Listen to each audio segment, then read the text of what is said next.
Ja mulla on kans samanaikaisesti tosiaan ADHD, niin moni niistä oireista saattaa liittyä myös ADHD:seen. Joten sen takia mä otin kunnon silleen research, etin netistä ja kirjoitin tää mun maailman söpöimpään päiväkirjaan vähän notes.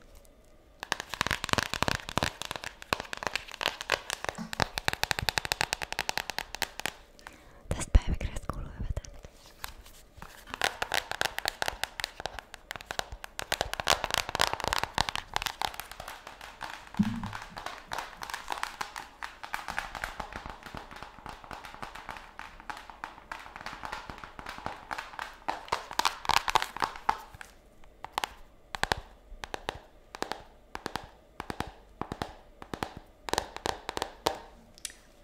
Okei.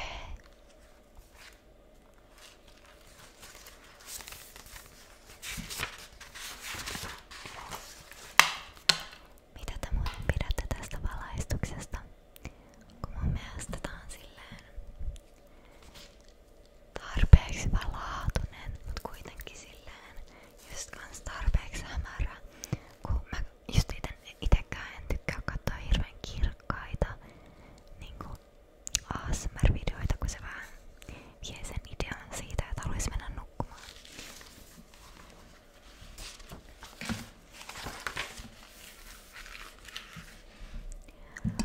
Okei.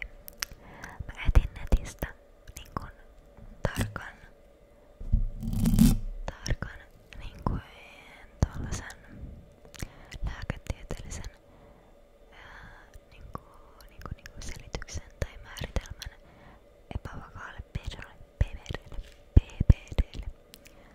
Persoonallisuushäiriöllä tarkoitetaan pitkäaikaista, joustamatonta ja syvylle juurtunutta kokemisen ja käyttäytymisen mallia, josta aiheutuu ongelmia ihmiselle itselleen tai hänen lähipiirillään.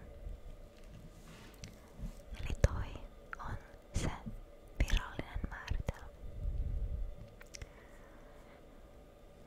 Ja sitten mä voisin nyt tosta ainakin sanoa. Mä voisin aloittaa siitä, että miten niin kun mä tajusin, että mulla on tää PPD. Mä tunnen tunteita todella intensiivisesti. Todella intensiivisesti. Me ihmiset, joilla on epävakaa, niin me tunnetaan normi-ihmiseen verrattuna kaikki tunteet ihan satakertaisena, joka on silleen curse and a blessing, curse and a blessing, curse and a blessing, curse and a blessing, koska voit kuvitella,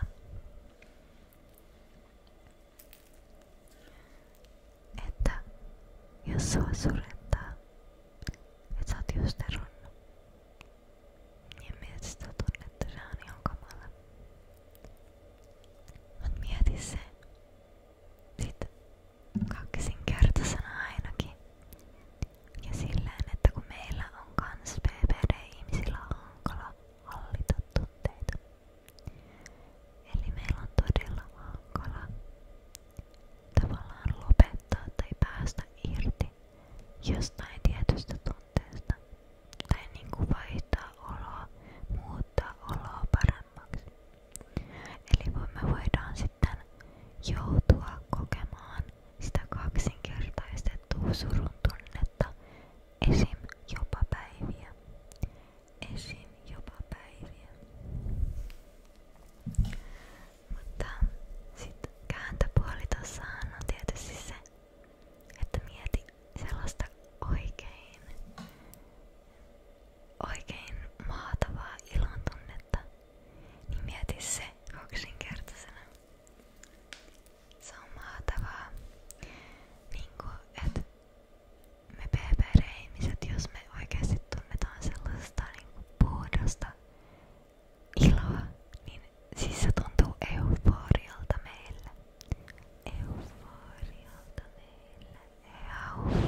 silleen okei, hullu, mut kun meillä vaan on niin intensiiviset tunteet. Mutta tosiaan ryhmäterapia, DKT siihen kuuluu kans niinku kaikki sellaiset itämaiset opit, niinku läsnäoloharjoitukset. Ja sitten ihan perinteinen one-to-one terapeutin kanssa. Ja mun mielestä ainakin siis läsnäoloharjoitukset, se niinku muuttaa sun niinku kemiaa. Et sit kun sä alat oppimaan siihen, että ihan sama mitä sä teet, niin sä keskityt pelkästään siihen, mitä sä sillä hetkellä teet. Esim. Jos sä juot aamulla kahvikupin, niin sä keskityt pelkästään siihen, että miltä se kahvi maistuu.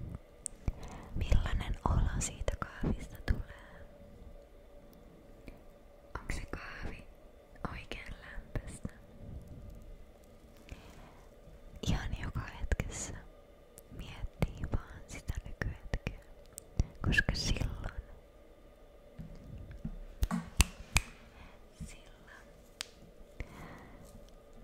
mieleen ei pääse ne pahat ilkeät äänet sanomaan, että sä oot ruma, sä oot tyymä, sä oot sitä ja tätä. Koska meillä PVD-ihmisillä, monilla on se kiusaaja pään sisällä, joka kiusaa sua koko ajan. Sä oot tyymä, sä et pysty tohon. Sä näytät tyymältä noissa vaatteissa. Ja tohon sisäiseen negatiiviseen puheeseen mä annan sellaisen neuvon, että se aina kun se ilkeä ääni siellä päässä sanoo jotain tyymää, niin sanot sille vastaan, että mä itse asiassa näytän ihan helvetin hyvältä tässä asussa. Mä itse asiassa olen todella viisas. Mä itse asiassa olen todella hauska.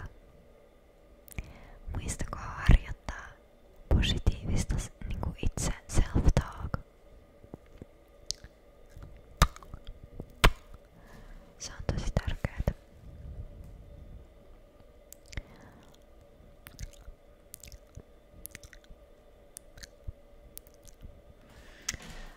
Mut joo, tää ei ollutkaan. Mä oon niin huono suunnittelemaan videoita. Siis mä en oo ikinä varmaan suunnitellut videoita, koska mun on kyllä pysy suunnitelmissa perässä. Ja mä itse asiassa rakastan tällaista unpredictable.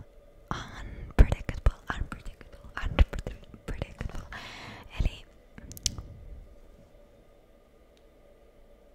odottamatonta. Oisko se sana? Niinku et sä et tiedä yhtään mitä tulee seuraavaksi.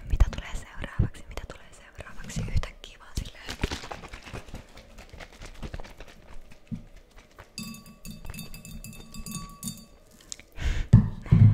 Niin sen takia, koska no aina silleen ei suunniteltuja, niin mä vähän pelkään, että mulla jää jotain tärkeitä pointteja sanomatta.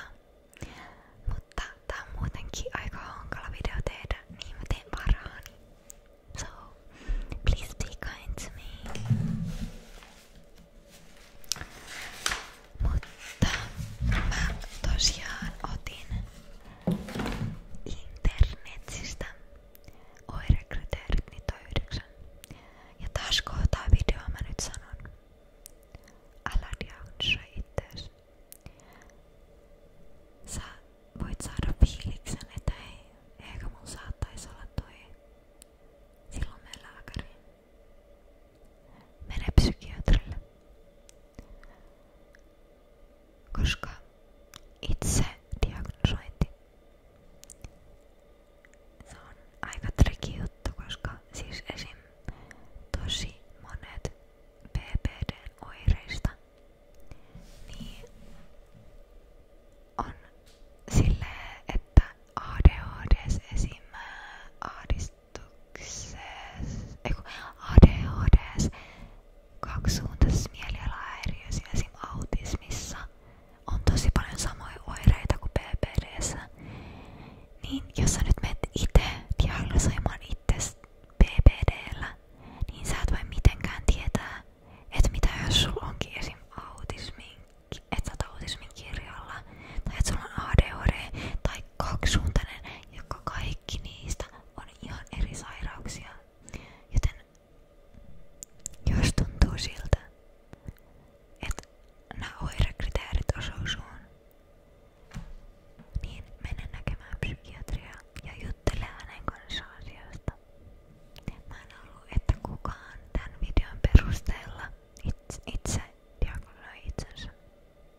Oi